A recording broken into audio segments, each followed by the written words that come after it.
Vous venez d'acquérir une mallette kit d'application de peinture pour le PVC afin d'obtenir ce résultat. Nous allons faire ensemble, durant toute la démonstration, le point sur le matériel qui compose cette mallette kit. Pour cela, ôtez les agrafes situées sur le pourtour du blister et ceci à plat sur une table afin d'éviter que le flacon en verre ne se brise.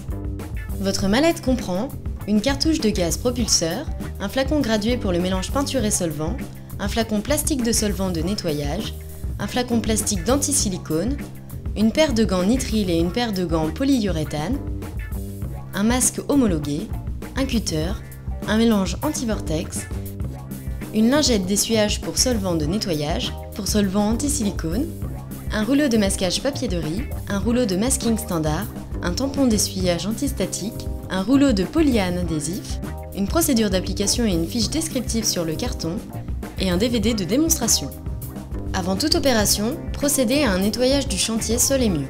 Pour cette opération, optez de préférence pour l'utilisation d'un aspirateur puissant qui ne met pas en suspension les poussières, contrairement au balayage.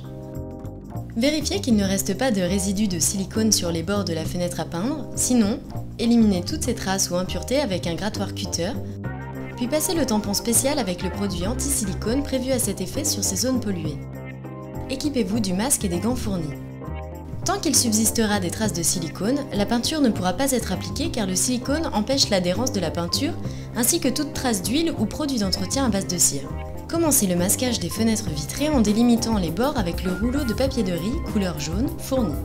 Vous pouvez enlever les gants et ôter le masque pour faire toute l'opération de masquage. Masquez ensuite le vitrage avec du papier craft et ou du papier journal plus écologique d'utilisation. Servez-vous du ruban adhésif beige pour le collage de la protection. Pour le masquage des murs, prendre le rouleau de polyane adhésif et délimiter le pourtour de la fenêtre en collant au plus près du châssis la partie adhésive. Développez ensuite le polyane sur le mur en utilisant une brosse type papier peint. Ces opérations de masquage terminées, vous pouvez commencer à préparer votre fenêtre.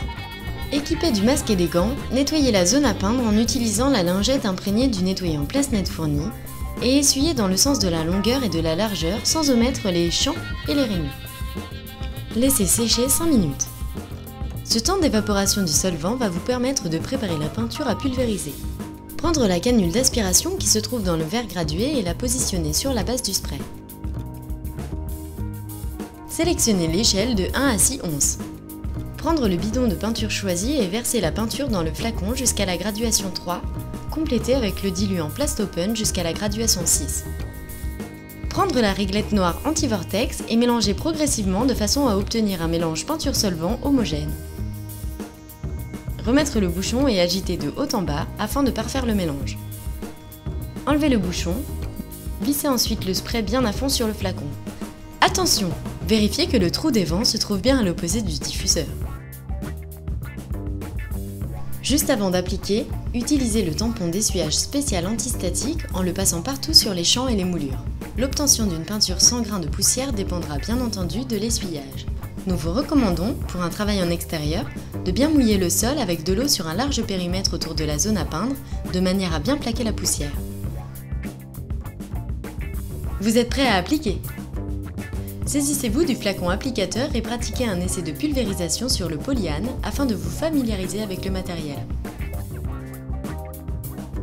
Mettez-vous à une distance d'environ 20 cm du support et commencez à pulvériser de bas en haut et de gauche à droite, et ceci perpendiculairement au support à traiter. N'essayez pas de couvrir en une seule fois, déposez un léger film régulier et laissez sécher, puis revenez par couches successives le plus régulièrement possible. Répétez plusieurs fois l'opération jusqu'à l'obtention d'une couverture totale en conformité avec la couleur. Une fois le travail fini, laissez sécher 45 minutes. Pendant ce temps, dévissez votre cartouche spray du flacon, videz le restant de peinture ou s'il vous reste une quantité importante de produit, vous pouvez le conserver dans un autre pot avec un couvercle 72 heures maximum. Dans le flacon ayant servi pour la pulvérisation, mettre du diluant, un quart de volume, et revisser le spray sur celui-ci. Pulvérisez dans un récipient de façon à nettoyer la canule et l'intérieur de la cartouche. Dévissez le spray, le retournez, exercez 2 ou 3 pressions sur le diffuseur afin de purger le tuyau.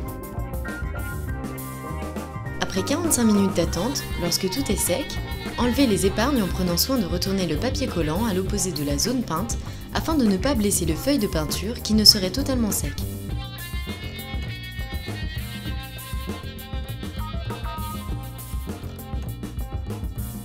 Conformément à la législation, en aucun cas vous ne devez déverser diluant ni peinture dans un évier ou dans l'égout. Ces produits sont dangereux pour l'environnement et comme beaucoup d'autres produits, ils doivent être acheminés dans des déchetteries équipées pour ce genre de récupération.